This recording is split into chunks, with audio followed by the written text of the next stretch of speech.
You will kill that weak version of yourself. Marcus Aurelius, Stoicism philosophy. Have you ever looked at your life and felt that something essential is missing? Something you can't name but you can feel? Have you ever wondered if the man you've become is even close to the man you were meant to be? If so, this message wasn't made for the crowd. It was made for you, for the rare few who feel the silent pull towards something greater. This isn't for the comfortable. This is for the called. You're not here by accident. You're here because a deeper part of you is ready to wake up. Welcome to Stoic Person. Your rebirth begins now. You will kill that weak version of yourself. Chapter 1. The Death Sentence. There comes a moment in every man's life, quiet, private, invisible to the world, when he finally realizes the person he has been is no longer acceptable. It's not a dramatic scene. There's no lightning, no crowds, no applause. Often, it happens in the most ordinary of moments, standing in front of the bathroom mirror with tired eyes and a hollowed-out spirit, watching a man stare back who looks familiar, but doesn't feel like home. And in that moment, something shifts. You don't say it out loud, but you feel it in your bones. This version of me must die. The excuses, the compromises, the half-efforts, the broken promises to yourself, they've stacked up like quiet betrayals. The weight isn't physical, but it's crushing. The kind of weight that builds over years. The kind of weight that doesn't break you instantly, but slowly, invisibly, until you wake up one day and realize you've been drifting for so long, you forgot what direction even looks like. The man you are now, he's not evil, he's not malicious, but he is dangerous because he's weak. And weakness over time becomes self-destruction, wearing a friendly face. It tells you things to keep you safe, but really keeps you small. It convinces you to stay comfortable, but really keeps you stagnant. It promises you rest, but delivers regret. And the hardest truth to accept is this: you allowed him to exist. No one forced you to lower your standards. No one made you hit snooze 10 times each morning. No one took away your potential. You just stopped fighting for it. Slowly, subtly, but now you're waking up. Maybe it was a breakup, maybe it was failure, maybe you just got sick of your own bullshit. Doesn't matter. What matters is this: you've decided to change. And change doesn't happen through motivation or good intentions. It begins with a death. The death of who you've been. And that death won't be pretty. It will be a war, because the weak version of you doesn't want to die. He's comfortable. He likes the couch. He likes blaming others. He likes being the victim. And he's clever. He knows every trick in the book to keep you down. He'll whisper, "It's not the right time." He'll insist, "You're doing fine compared to most people." He'll remind you of how hard life has been and beg you to take it easy. And for years you've believed him. You've let him run the show, but not anymore. Now you will stand in the mirror and not look away. You will not lie to yourself. You will not rationalize your own mediocrity. Not today. Today, you write the death sentence. This is not a surface-level makeover. This is not some feel-good new year, new me moment. This is a spiritual assassination. This is an execution of weakness at the root. You're not shaving your beard, switching careers, or adding another self-help book to the shelf. You're digging into the foundation of who you are, pulling the rotting wood out and burning it to the ground. Because until you destroy what's broken, you can't build what's real. Marcus Aurelius wrote, "You have power over your mind, not outside events. Realize this and you will find strength." What he meant is simple. You don't need more time, you need more truth. You don't need better circumstances, you need a better standard. And that begins the day you stop negotiating with your lower self. You stop letting him speak at the table. You stop letting him convince you to rest before you've earned it. You stop allowing laziness to wear the mask of self-care. You silence the voice that says, later, with the action of now. And here's the truth. No one else can do this for you. No mentor, no partner, no book, no podcast. This is an execution that must be carried out in the quiet moments of your own life, when no one is watching. When it's just you and the decision to rise or retreat. It will be painful. You will grieve the old you. He was familiar, predictable. You had patterns together. He was your fallback when things got hard.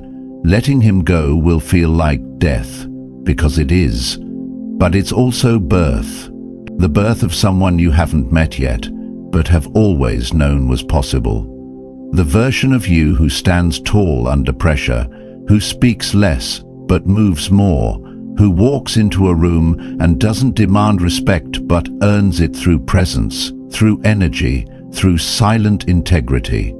The version who does not seek approval but lives by principle, who keeps his word, who endures, who leads. This man does not appear with a motivational quote. He doesn't arrive because you want him to. He is forged, choice by choice, day by day, in fire. And you can't meet him until you bury the man who's been holding you back. And so the question is not, can I change? The question is, am I willing to kill the version of me that's been slowly killing everything I could have become? That version won't die all at once. He will beg for survival. But every time you take action, when it's easier to delay, every time you rise when you want to rest, every time you say no to comfort and yes to discipline, you drive another nail into his coffin, and day by day, the real you begins to rise. The strongest men I've ever known didn't become great by accident. They weren't born different. They just reached the point where the pain of staying the same finally outweighed the fear of change. And in that moment, they made a vow. The man I've been dies today.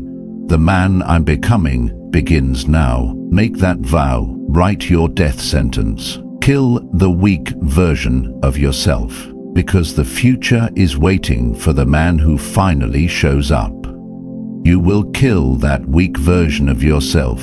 Chapter 2. The Silent War. There's a war being fought every day, but no one sees it. No soldiers, no uniforms, no medals.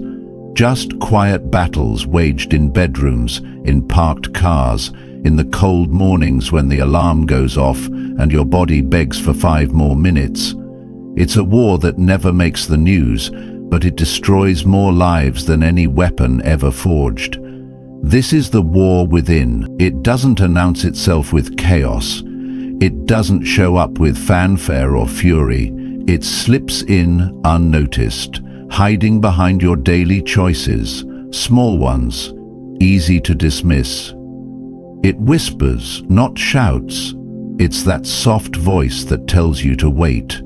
That voice that rationalizes skipping the gym because it's raining. That voice that says, start tomorrow, when you know damn well tomorrow isn't guaranteed. Most people never even know they're at war. They think their life is just busy. They think they're tired, stressed, unlucky. They blame their boss, their ex, the economy.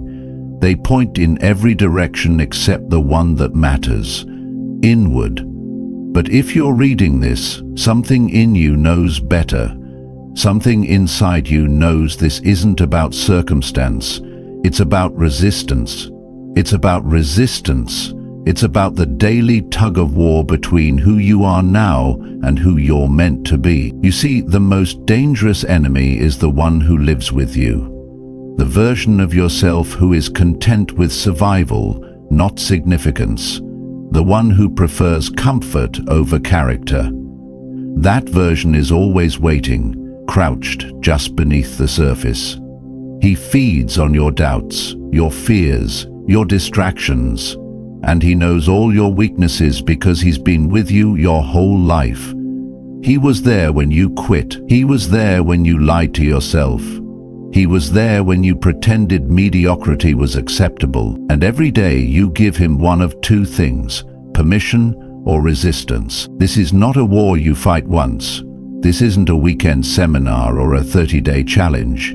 This is daily combat, often fought in silence when no one is watching. That's why it's so hard. Because there's no cheering section, no scoreboard, no applause. It's just you, alone with a decision, to give in or rise up. Most days, you won't want to fight. You'll feel tired. The fire will flicker. Motivation will vanish. The world will seem unfair, and that voice, the one that wants you weak, will sound more convincing than ever. And if you listen long enough, you'll start to believe it. You'll start to think that this is just how life is supposed to feel: dull, flat, tolerable.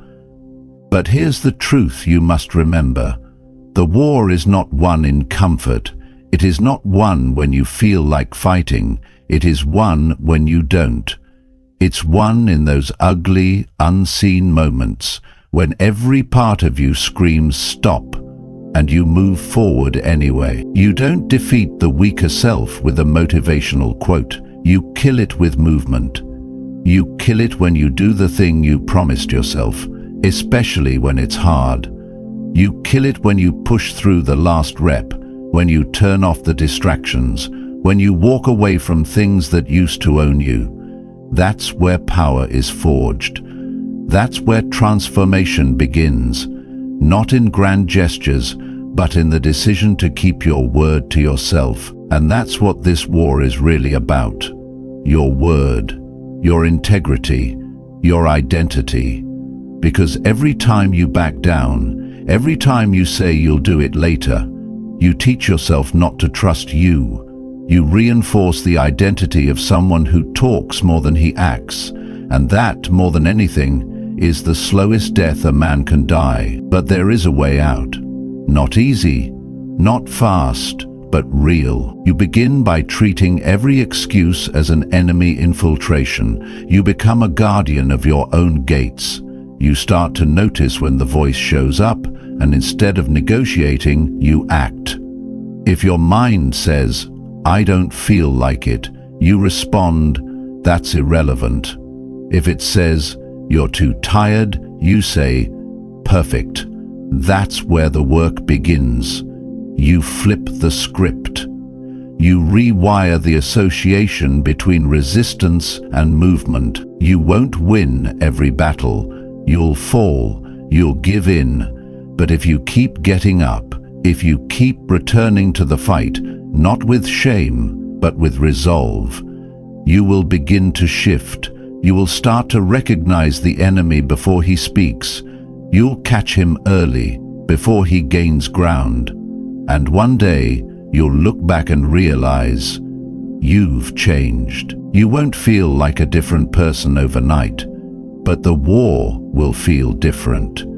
You'll begin to move with more conviction. You'll hesitate less. Your mornings will feel sharper, your decisions more aligned. And that voice, the one that once ruled you, will grow quieter. But don't get comfortable. That version of you never truly dies. He waits, always, waiting for you to get lazy, to drift, to coast. That's why this war has no end. But it does have a direction, and the direction is this: forward. Every day you move forward is a day he loses ground. And over time, if you stay in the fight, if you show up when it's hard, stay honest when it's inconvenient, choose discipline when no one else is watching, you won't just kill the weak version of yourself, You will replace him with a man who no longer needs to fight as often because his identity has become forged in fire. A man who doesn't flinch in silence, who doesn't need to prove anything, but simply lives as proof. A man who wakes up each day and walks with a kind of quiet power that only comes from surviving a war no one else knew he was fighting. This is the silent war, and it's yours to win. You will kill that weak version of yourself. Chapter 3. Rebuilding the warrior. You don't rebuild a warrior in the light. You don't build him on a mountaintop, surrounded by applause. You build him in the dark, when no one's watching. You build him in the silence, brick by brutal brick, from the rubble of your former self. And the first thing you have to understand is this: rebuilding yourself is not glamorous. It's not a highlight reel. It's not aesthetic. It's not clean. It's raw. It's painful. It's honest. It's the kind of work that demands all of you and gives you nothing at first except solitude and silence. But within that silence, something sacred starts to grow. Clarity, conviction, identity. You've already made the hardest decision: to kill the version of yourself that kept you small. But death alone is not enough. Destruction is easy. Anyone can burn it all down. The real test begins after the smoke clears. That's when the work starts. That's when you step forward, barefoot, into the ashes and ask yourself, who am I willing to become now? Most people stop at the destruction phase. They get a glimpse of who they could be and they tear the old life apart. They cut off distractions, delete the apps, break the bad habits. But then they stall, because starting again is terrifying. Building something meaningful, something unshakable, it requires patience, repetition, and self-respect. And no one teaches you how to do that when you're used to building your worth on attention, on validation, on noise. So this time, you must do it differently. This time, you do not build for attention. You build for truth. You build for strength. You build for the man you meet in the mirror, not for anyone else. You begin by keeping your word to yourself. That is the cornerstone.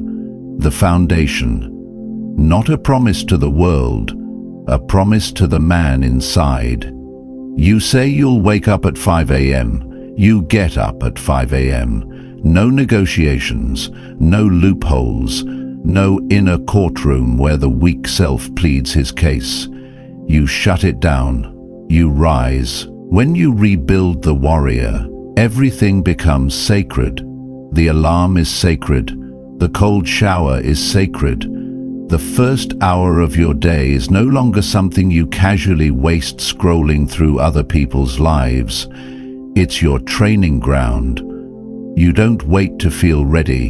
You act. You don't ask your emotions for permission. You lead them. Discipline becomes your new language, not because it's trendy, but because you understand this fundamental truth. A man who cannot command himself will forever be commanded by everything else: noise, temptation, weakness. The opinions of people who will never carry your burdens. If you want to be free, you must be forged, and forging hurts. There will be mornings where your body aches, your mind resists, and every part of you screams for comfort. That's the threshold. That's the line that separates who you've been from who you could be. In that moment, you choose. You don't rebuild the warrior by winning once. You rebuild him by not quitting 1,000 times. Every rep matters. Every book read. Every minute spent in uncomfortable silence, listening to your thoughts instead of avoiding them. Every honest conversation you have with yourself instead of sugarcoating your flaws. These are the new rituals. This is how you reinforce the man you're becoming, through consistent, invisible effort. But make no mistake, this isn't just about routines and habits. This is about identity. You're not just changing your schedule, you're changing your soul. Because the truth is, the man you want to become is already inside you. He always has been. You've just buried him under years of distraction, lies, fear, and compromise. Rebuilding the warrior is about excavation. It's about digging him out, one disciplined action at a time. And the deeper you go, the more you remember, I was born for more than this. I was born to be dangerous, not to others, but to the version of myself that settles. I was born to stand, not perfectly, but powerfully. I was born to fight, not with fists, but with focus, with intention, with fire. There is nothing more powerful than a man who has rebuilt himself from the inside out, who doesn't need noise to feel worthy, who doesn't need permission to move forward. A man who moves in silence, because his confidence is internal, his strength is earned, his habits are non-negotiable. And yet you will be tested. You will be mocked, misunderstood, maybe even abandoned. People who benefited from your weakness will not know what to do with your strength. They'll say you've changed, and you'll smile, because that was the point. You weren't meant to stay small just to make others comfortable. You weren't meant to live at half capacity, dimming your light to match someone else's shadow. You were meant to rise, even if it meant rising alone. So you keep building, not quickly, not perfectly, but relentlessly. Some days you will take massive steps, other days inches. Some days all you'll have is the decision not to quit, and that's enough. Because you are no longer the man who breaks when life gets heavy. You are no longer the man who folds under pressure. You are becoming someone folds in truth, refined in pain, and sharpened through repetition. The warrior does not need to be the loudest man in the room. He does not need to announce his journey. He does not need credit. His actions are his voice. His consistency is his strength. His presence is enough. And one day you'll wake up and notice something different. Not louder, not flashier, just solid, still, certain. You won't need to hype yourself up anymore. You'll just move. You'll wake up and realize the weak voice isn't as loud. The urges aren't as powerful. The distractions don't own you anymore, because you've rebuilt yourself slowly, painfully, beautifully. That's what it means to be a man of discipline. That's what it means to rebuild the warrior. It's not about ego, it's not about image. It's about earning your own respect. And once you do that, once you look in the mirror and know you've kept your word, you've carried your pain with purpose, you've chosen the harder path again and again, you will never need validation from the world again, because you'll have something stronger, something sacred. You'll have the truth of who you've become. You will kill that weak version of yourself. Chapter 4. The fire beneath pain. Pain has a language of its own. It doesn't need words, doesn't ask for permission. It just shows up, uninvited, often unwelcome, and it sits with you, stares into your eyes, and dares you to flinch. For most of your life, you've run from it. You've masked it with distractions, numbed it with comfort, buried it beneath excuses. You've called it unfair, called it unnecessary, told yourself you didn't deserve it. But what if pain was never your enemy? What if, all along, pain was the only thing honest enough to tell you the truth? Because pain doesn't lie. It doesn't flatter. It doesn't pretend you're okay when you're not. Pain is pure. It is raw feedback from the deepest parts of life, and if you have the courage to sit with it, if you can stop running, you'll realize something profound. Pain is not here to destroy you, it's here to rebuild you. You see, we've been sold the illusion that the goal of life is happiness, that success means ease, that strength means smiling through everything. But that's a lie. The strongest men you've ever admired didn't become who they are because they avoided pain. They became who they are because they endured it. They went through it. They walked headfirst into discomfort, looked it in the eyes and said, "Teach me." There is a sacred fire beneath pain, and it only reveals itself to those who refuse to retreat. Every time your heart breaks, every time your plans fall apart, every time life doesn't go the way you begged it to, those are not setbacks, those are invitations. Invitations to rise, invitations to dig deeper, to find out who you are when the ground beneath you gives way. Pain strips you of everything false. The ego doesn't survive there. Entitlement doesn't survive there. What remains is something far more powerful: clarity, focus, grit. When you sit with your pain and stop fighting it, it becomes a mirror, not of who you want to be, but who you really are. And sometimes that reflection hurts more than the pain itself. But in that reflection, you find the truth. I've been coasting. I've been hiding. I've been pretending. You will never meet the strongest version of yourself in comfort. He lives on the other side of effort, of endurance, of hardship you didn't ask for, but now must face.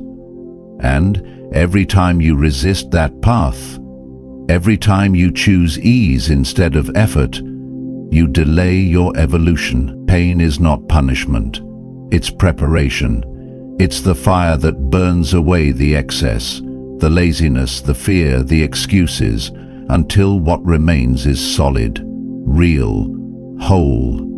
The weak version of you fears pain because he believes it will break him. But the strong version of you understands that pain doesn't break you. It reveals you. It tests your foundation. It challenges what you've built and asks, is this real, or is this just a house of cards? And you must be willing to answer honestly. There will be nights when the silence screams, when the emptiness feels unbearable, when the loneliness crawls in so deep you wonder if you'll ever feel whole again. But those nights are the forge. Those nights are where discipline becomes sacred, where the fight becomes spiritual. That's when you learn to carry your pain without becoming bitter, to sit with suffering without folding under it, to let it shape you, not into a victim, but into a weapon. Every great transformation is born in pain, not the pain of defeat, but the pain of becoming. Growth hurts, change burns, but that's how you know it's working. That's how you know the old version of you is dying and something stronger is rising in its place. You don't overcome pain by numbing it.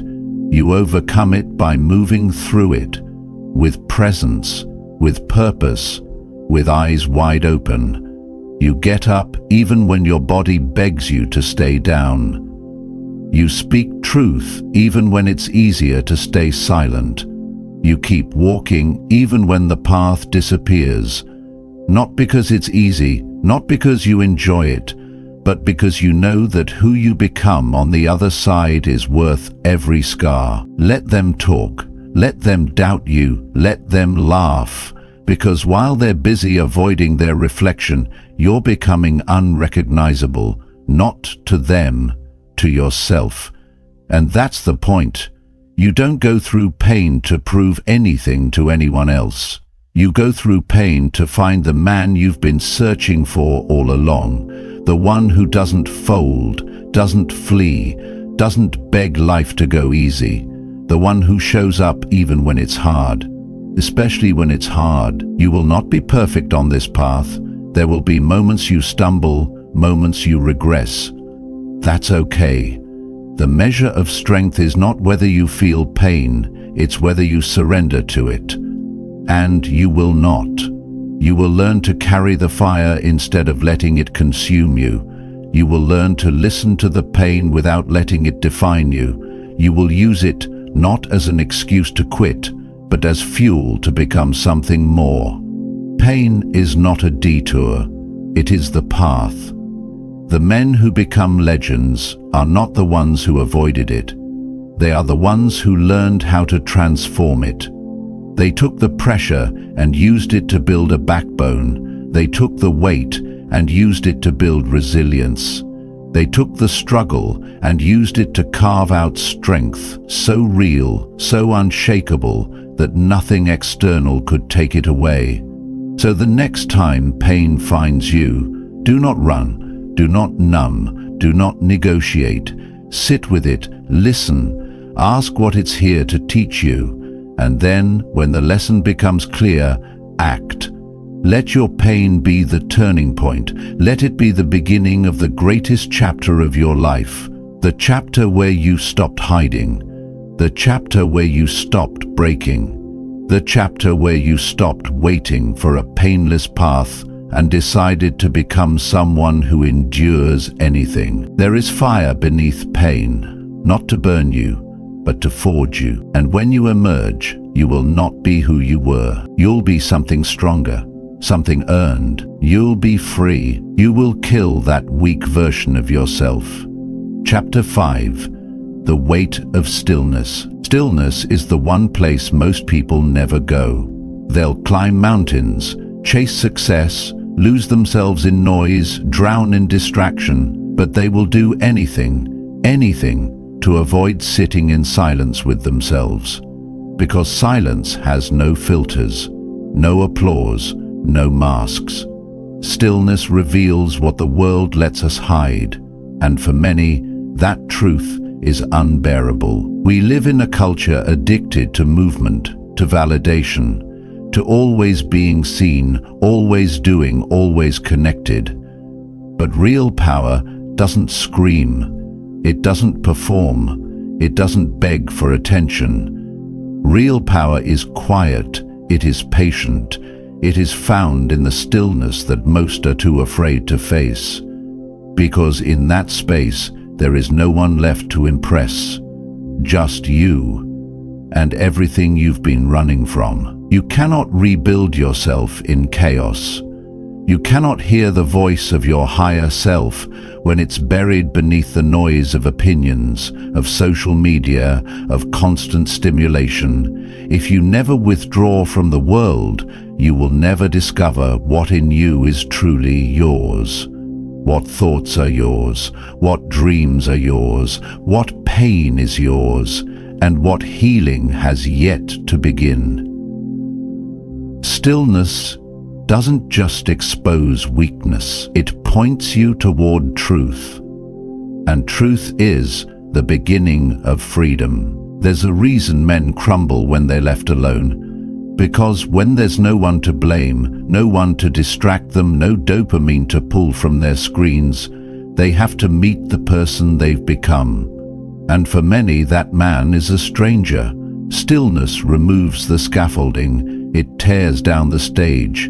And what's left is raw, unfiltered character. That's where the real work begins. If you want to kill the weak version of yourself, you must learn to be still. Not just physically still, but mentally still, emotionally present. You must learn to sit with discomfort and not medicate it. To feel your doubts without being controlled by them. To observe your emotions like clouds passing through the sky, acknowledging them but not becoming them. This is not meditation for calmness. This is meditation for war, inner war, the kind where awareness is your weapon and avoidance is your death. The weak version of you avoids stillness because he survives in distraction. He feeds on noise. He thrives when you're scattered, reactive, overstimulated. Because in that state, you are too disoriented to challenge him, too consumed to hear the voice inside whispering, "This is not who you are." But stillness cuts through the fog. It brings everything into sharp, painful focus. It holds a mirror to your habits, your mindset, your choices. It doesn't judge, but it demands honesty. And you'll resist it at first. Every part of you will look for something else to do. You'll feel the urge to pick up your phone, check your email, scroll through someone else's life. You'll justify it, tell yourself it's harmless. But you'll know, deep down, you'll know it's the same old cycle. The same loop that's kept you from confronting what truly needs to change. Stillness is not passive. It's not soft. It's not weak. It is active confrontation with the self. It is a ritual of self-respect. A moment where you stop the world, not to escape it, but to return to it stronger. When you learn to master stillness, you stop reacting to life and start responding. You stop being pulled in every direction and begin to move with intention. You no longer let the emotions of the moment define your action. You observe, you process, and you move from a place of control. You will not find clarity by accident. You will not stumble into peace. You must create it, fiercely and deliberately, by carving out space to listen, not to others, but to yourself. You must ask hard questions and be willing to hear hard answers. What am I afraid of? What pain am I avoiding? What truth have I buried beneath busyness? The man who cannot face these questions will always be a slave to the parts of himself he refuses to acknowledge. Stillness teaches you how to carry yourself. It teaches you how to walk into a room and not need to dominate it, because you've already conquered the chaos within. It gives you presence, not because you've trained others to respect you, but because you've trained yourself to respect the quiet voice that lives beneath the noise. That voice, the one that speaks only when you're ready to listen, has always known the way forward. You just haven't given it space to speak. The greatest transformations begin in solitude, not in crowds, not on stages. In the quiet hours of the early morning, in the stillness before the world wakes up. That's when you remember who you are. That's when you hear the calling buried beneath the conditioning. That's when you realize that everything you've been seeking, clarity, confidence, courage, was waiting for you all along. It just needed your attention. Stillness is not a retreat. It is preparation. It is not where you escape the fight. It is where you sharpen your weapons, where you become aware of your thoughts, your impulses, your patterns, where you learn how to lead yourself, because no man can lead others until he can master himself. And you cannot master what you are not aware of. So, create space for stillness. Protect it like your life depends on it, because in many ways it does. Turn off the noise, step away from the crowd, sit down, breathe, listen, let the thoughts come, let the discomfort rise, and do not run. Let it burn, let it clarify, let it shape you. Because when the world tries to rush you, you will be unshaken. When life gets loud, you will remain centered. When others panic, you will move with calm intensity, not because you're special, not because you're fearless, but because you have faced the weight of stillness and survived it. And in doing so, you've become something rare. You've become rooted, you've become deliberate, you've become unbreakable. You will kill that weak version of yourself. Chapter 6. Self-respect through discipline. There's a kind of pain most men live with but never name, the pain of quietly disappointing themselves. It's not loud, not visible, not dramatic. It doesn't come from failure or heartbreak. It comes from something much colder, much deeper. It comes from the slow erosion of self-respect, and it happens every time you say you'll do something and don't.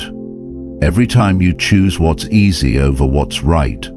Every time you break a promise to yourself, even a small one. Because somewhere in that moment, whether you admit it or not, a part of you stops trusting you. You can't fake self-respect.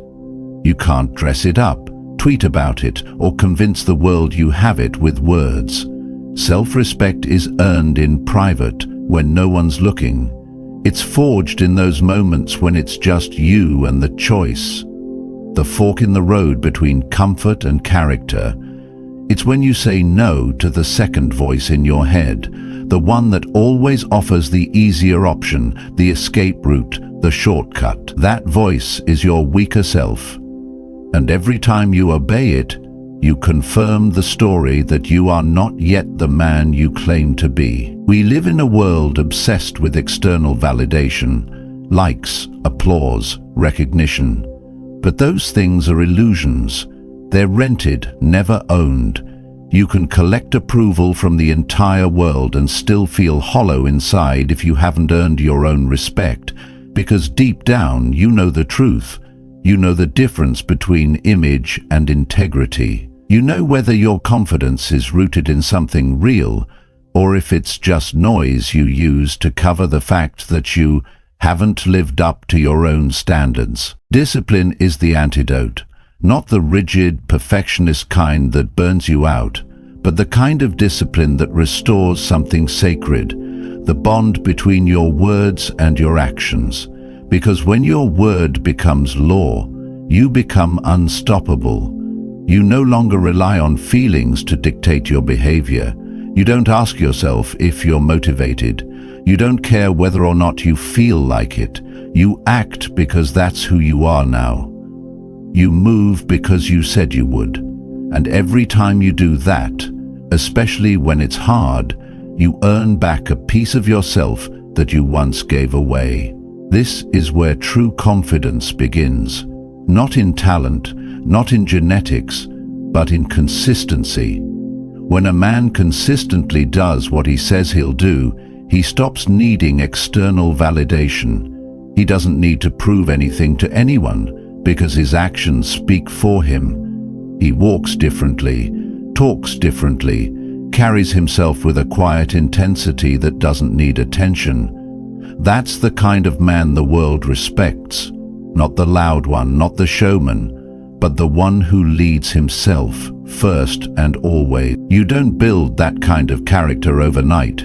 It's earned in the smallest, most ordinary moments. When you choose to get up with the first alarm instead of hitting snooze. When you hit the gym on the days you'd rather rest. When you turn off the TV and open the book you said you'd read.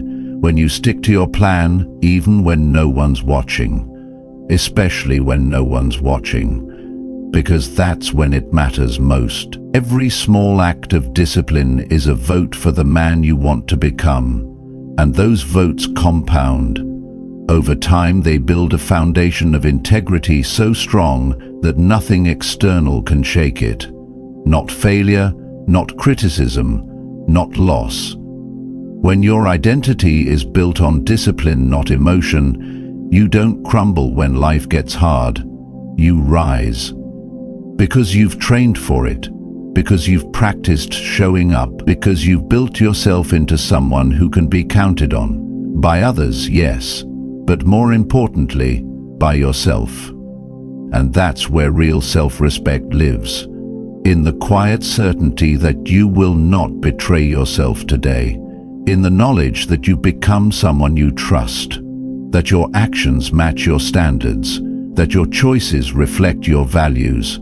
That the man in the mirror, while imperfect, is honest, consistent and resilient. Not because he was born that way, but because he earned it. He built it, one hard decision at a time. This is not about control, it's about freedom. Discipline is not a cage, it's the key. It frees you from regret, from guilt, from the chaos of reacting to every whim and emotion. When you live by discipline, you gain a kind of peace most people never find, not because life gets easier, but because you know who you are in the storm. You don't lose yourself when things fall apart. You don't fall apart with them, but you will be tested. There will be days when you want to quit, Days when the voice inside tells you it doesn't matter, that no one will know. And that's when you have to decide, who am I really doing this for? Because if your answer is anything other than me, you'll give in. But when your discipline is rooted in self-respect, in the unwavering standard you've set for yourself, nothing can move you, because you're no longer chasing approval. You're honoring a contract with yourself. And that contract is, too many men wait for life to give them respect before they act like they deserve it. But it doesn't work that way. Life respects the man who respects himself. The man who shows up, not for applause, but because he refuses to betray his potential. The man who doesn't just dream about greatness, but disciplines himself into it. The man who isn't ruled by emotion, but guided by purpose. That man doesn't need to speak much. His presence says enough. His life is his message. His habits are his armor. His discipline is his power. So if you've lost your self-respect, don't panic. You can get it back. Not in a day, not in a single act, but moment by moment, choice by choice. Begin small, be ruthless with your standards. Forgive your past, but do not make peace with it. Use it as fuel. Let it remind you of the cost of compromise. And then rise, because every day is a new opportunity to earn back what you once gave away. Every day is a chance to vote for the man you're becoming. And every day you choose discipline over comfort. You rebuild the bridge back to yourself. Respect is not something you ask for. It's something you live in a way that demands. And it begins the moment you stop lying to yourself and start honoring your word. You will kill that weak version of yourself. Chapter 7. The Power of Solitude. There is a silence most people fear. A silence so deep it strips away the noise, the distractions, the comfort of being someone among many. It is not the absence of sound. It is the presence of your unfiltered self. The modern world has taught us to run from this silence. It has conditioned us to stay distracted, to keep scrolling, to surround ourselves with constant motion so we never have to feel the weight of our own existence. But if you are truly committed to becoming the strongest version of yourself, solitude is not optional. It is essential. It is the proving ground of the soul. Most people misunderstand solitude. They confuse it with loneliness, but they are not the same. Loneliness is the absence of others. Solitude is the presence of self. Loneliness shrinks a man. Solitude expands him. It draws out everything he's been hiding from, brings it into the light and asks him, what will you do now, without an audience, without applause, without validation? That is where the real transformation begins.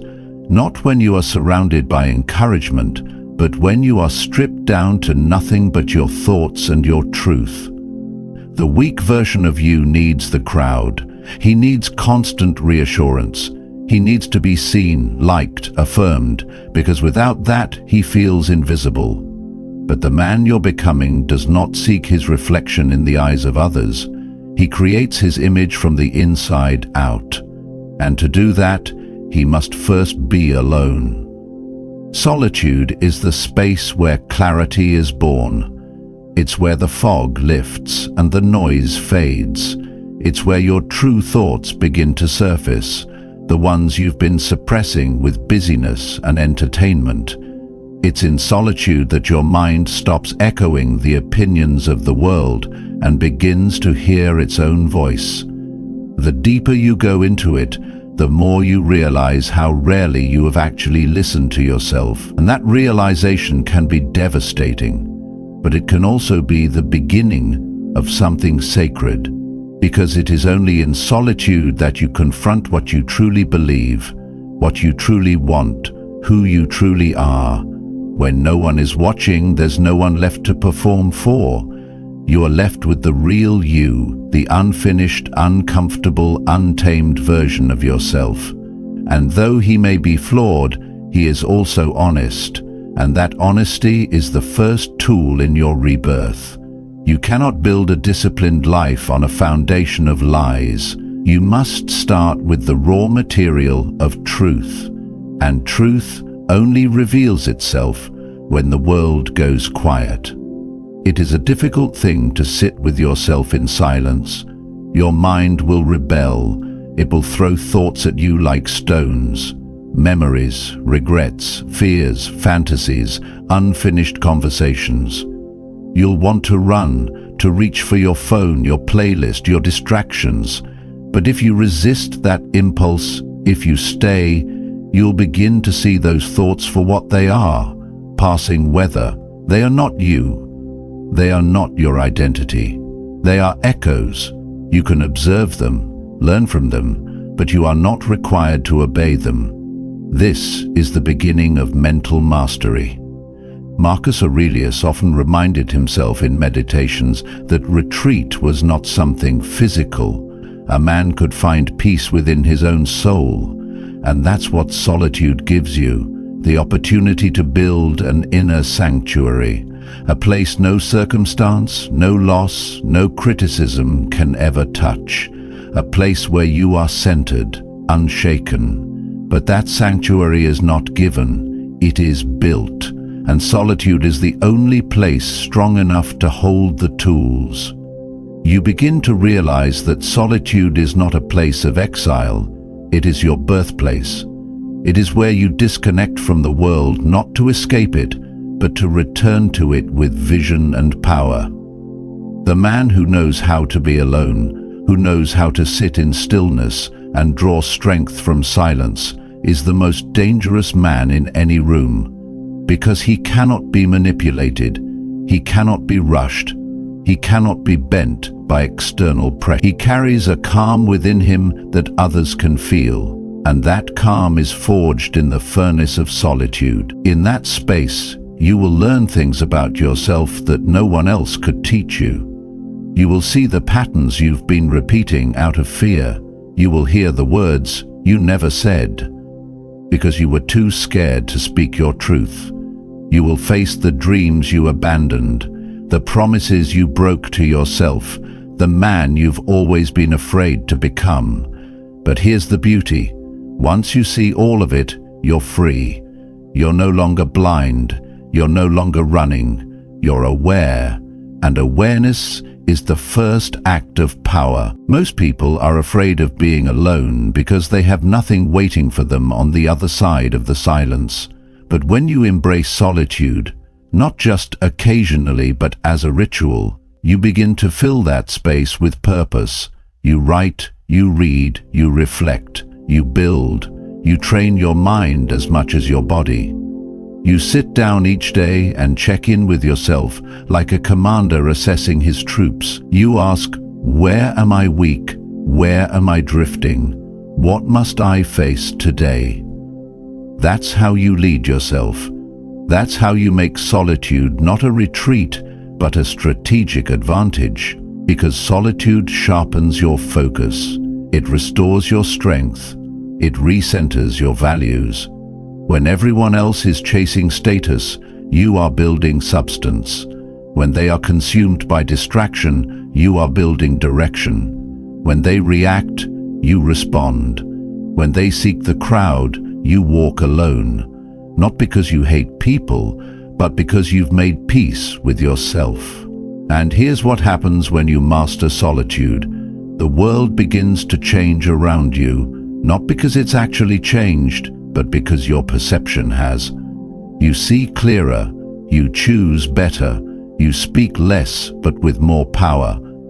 You don't chase attention, you command it without saying a word, because people can feel the man who knows himself. They feel his presence, his weight, his depth. You don't have to explain yourself anymore, you simply are. So embrace solitude, not as a punishment, but as a privilege. Seek it, schedule it, protect it, sit with it, no matter how uncomfortable it feels at first. That discomfort is just the dust of a life too long neglected. Let it settle, let it burn off, and underneath you will find something rare, something eternal. The quiet, undeniable strength of a man who no longer runs from himself. Because the man who has mastered solitude has already won the most important battle. He is no longer alone. He is finally with himself. And that is where all greatness begins. You will kill that weak version of yourself. Chapter 8. Controlling the chaos of the mind. The mind is the battlefield no one sees, and it is there more than anywhere else that men win or lose long before the world ever knows their names. You can train your body, earn titles, master skills, but if your mind is in chaos, nothing will hold. Success will collapse under pressure. Peace will vanish at the first sign of uncertainty. Strength will shatter when it's needed most. The mind, undisciplined, is not just a weakness. It's a threat to everything you're trying to become. Most men have no idea what's happening in their own heads. They've never stopped long enough to observe the thoughts that guide their lives. They live on autopilot, reacting to every impulse, enslaved by every fleeting emotion. They think because they're thinking, they must be in control. But that's the illusion.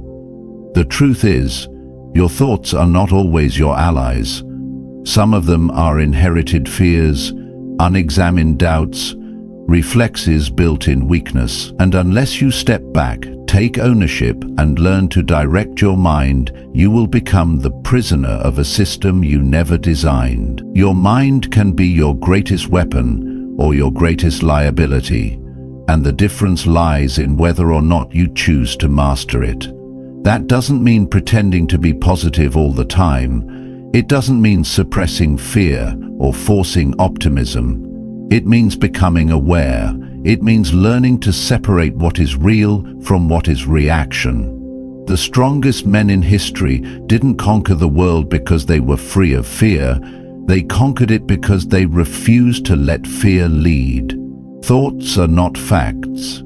Feelings are not commands. But the undisciplined mind believes otherwise. It hears a single whisper of self-doubt and folds. It feels discomfort and calls it a sign to quit. It chases distractions because it cannot sit still with truth. But you, if you truly seek transformation, you must take a different path. You must step into the chaos of your own mind and begin the long, difficult work of cleaning house. That work begins with observation. You must learn to watch your mind the way a sentry watches the gates of a city. What are you letting in? What thoughts are you feeding? What beliefs have you allowed to take root simply because you've heard them often? You must start treating your attention like the currency it is. Every time you dwell on fear, you fund it. Every time you rehearse failure, you reinforce it. Every time you let anger take the wheel, you teach your mind that rage is a strategy. And over time, those neural pathways become highways, automatic, unconscious, destructive. But here's the truth. Those roads can be rerouted with discipline, with intention, with repetition. Just as the body can be retrained, so can the brain. It begins the moment you stop indulging every thought and start interrogating them. You hear the voice say, "You're not good enough." And instead of believing it, you respond, "Prove it." You feel the wave of anxiety rise, and instead of surrendering to it, you breathe deeper, slow your pace, and say, "This is temporary. It will pass." That is the work of mastery. Not control over what arises, but control over how you respond. It's easy to look calm when life is quiet, but true strength is shown when chaos strikes and you remain steady. Not because you're numb, but because you're trained. You've done the inner work. You've learned to return to center, no matter how hard the storm hits. This isn't a one-time achievement. It's a daily discipline, a mindset forged through morning rituals, stillness, reflection, and the relentless refusal to be ruled by fear or anger. The weak version of you thrives in mental chaos. He loves it when you spiral, when you overthink, panic, react, because in that space you're vulnerable, you're inconsistent, you lose momentum, and when you lose momentum, you lose belief. But the man you are becoming, the one who wakes up with purpose, who acts with clarity, he builds his life on something deeper. He doesn't ask, "What do I feel like doing today?" He asks, "What needs to be done?" And he does it, whether he feels like it or not. Mental discipline doesn't mean you never feel lost. It means you no longer allow that feeling to dictate your decisions. It means you know your triggers. You know how your mind tries to sabotage you, and you're no longer surprised by it. Instead, you're prepared. You have strategies, you have tools, you have standards, and most of all, you have self-awareness. Something far more powerful than blind positivity. Start by building your mental fortress one brick at a time. Establish non-negotiables, habits that sharpen you, anchor you, restore you. Journal to track your patterns. Meditate not to escape but to engage, to see clearly what thoughts are serving you and what thoughts are sabotaging you. Read philosophy, not just for knowledge, but to rewire the way you see adversity. Fill your space with words, sounds, and symbols that call you back to your highest self. Guard your inputs like a warrior guards his weapons. And understand this kind of inner work will not be easy. You will face resistance. Your mind will fight back. It will tempt you with comfort. It will beg you to return to old habits, old thoughts, old ways of being. But you are no longer a servant to that voice. You are no longer living on autopilot. You are no longer reacting to life. You are commanding it. This is not about being flawless. It's about being fully awake. It's about catching yourself when you slip, realigning quickly, and refusing to let one bad day become a bad week. It's about leading yourself with patience, but also with fire. Because the stakes are too high to be ruled by fear, too high to let emotion hijack purpose, too high to let the mind go undisciplined another day. You are not the man you were last year. You are not even the man you were yesterday, but only if you choose to keep evolving. And evolution requires order. It requires focus. It requires silence in a world of noise, clarity in a world of confusion. That clarity begins in the mind you are learning to own, to master, to sharpen, not for appearances, not for applause, but because your future depends on it. You were not made to be a victim of your own thoughts. You were made to lead them, and that leadership begins now. Conclusion. The lesson. A life reclaimed through inner mastery. If there is one truth that echoes through all we've explored, it is this. Your life will never be ruled by the world until it is ruled by you. Every lesson, every chapter, every moment of pain and silence and struggle has led to this singular realization. You are the gatekeeper of your own strength. No one else can save you. No one else can hand you the discipline, clarity, or peace you seek. You must build it, one choice at a time, one morning at a time, one battle with yourself at a time. The greatest battle of your life is not with the economy, not with your upbringing, not with your past, not even with the people who wronged you. It is with the weak version of yourself. That version is seductive, familiar. It promises comfort. It gives you excuses. It tells you tomorrow will be better if you just stay safe today. And if you keep listening to it, your life will shrink. Your vision will fade. You will begin to confuse existence with purpose, comfort with peace, activity with progress. But deep down, you'll know you've settled. The Stoics never promised that life would be easy. Marcus Aurelius, Epictetus, Seneca, they didn't write about escaping hardship. They wrote about enduring it with honor. They taught that pain is not the problem, our response to it is. That emotions are not enemies, they are teachers, if we can observe them without being enslaved. That time is not something to kill, but something to serve. And most of all, that the highest victory is not in conquering others, but in conquering ourselves. And so you must ask yourself, what is the legacy you want to leave behind? Not in the world's eyes, but in your own. When the noise fades, when the applause stops, when the days grow quiet and short, will you respect the man you became?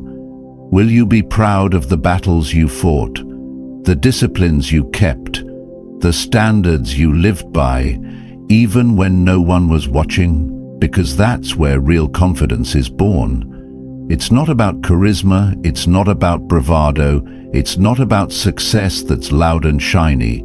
It's about integrity, about keeping your word to yourself, about being the kind of man whose life is aligned from the inside out, whose actions reflect his values, whose habits reflect his vision, whose presence reflects his purpose. And if you're not there yet, good. That means there's room to rise. That means you're honest enough to see where you've drifted, strong enough to face it, and brave enough to begin again. That's what this is all about, beginning again, every day, with unwavering resolve. The weak version of you will always try to return. That voice doesn't vanish, but over time, if you keep showing up, keep pushing forward, keep honoring your inner standard, that voice will grow quieter. Your new voice, the one forged in silence, in sweat, in stillness and sacrifice, will begin to take over. And when that happens, life starts to move differently. You wake up with purpose, you walk with clarity, you speak with less noise, but more weight. Because you know who you are, and more importantly, who you are no longer willing to be. You do not need permission to live this way. You do not need more time, better conditions, or external validation. What you need is within you right now, the willingness to act, to stop negotiating with your fears, and to finally become the man your future is waiting for. This path is not for everyone. It's hard, it's lonely, it's not always rewarded, but it's real, it's noble, it's sacred. It is the path of the disciplined, the courageous, the self-led. And if you walk it long enough, it will give you something the world cannot take away. A mind you trust, a life you respect, and a soul at peace with the man staring back in the mirror. So take what you've learned here and make it more than motivation. Make it movement. Let these words become actions. Let this inspiration become a system. Let this moment become a vow. Because one day, the man you're becoming will look back at the man you are now and whisper, "Thank you." For not giving up, for stepping forward, for choosing strength when it would have been easier to stay small. This is not the end. This is the beginning. Now rise. If this message stirred something inside you, if it reached the part of you that's been waiting to rise, then don't let it fade. Let it take root. Like, comment, and share this with someone who needs to remember their strength. This isn't just a video. This is a spark, a call, a turning point. Here at Stoic Person, we are not followers of comfort. We are builders of character, seekers of truth, and warriors of self-mastery. If this message served you, consider supporting us through the Super Thanks feature. Not as charity, but as fuel. Fuel to keep this fire alive, for you and for the next soul ready to wake up. You are not alone on this path. You never were. The journey continues, and so do we. Welcome to Stoic Person, where strength is remembered and weakness is buried.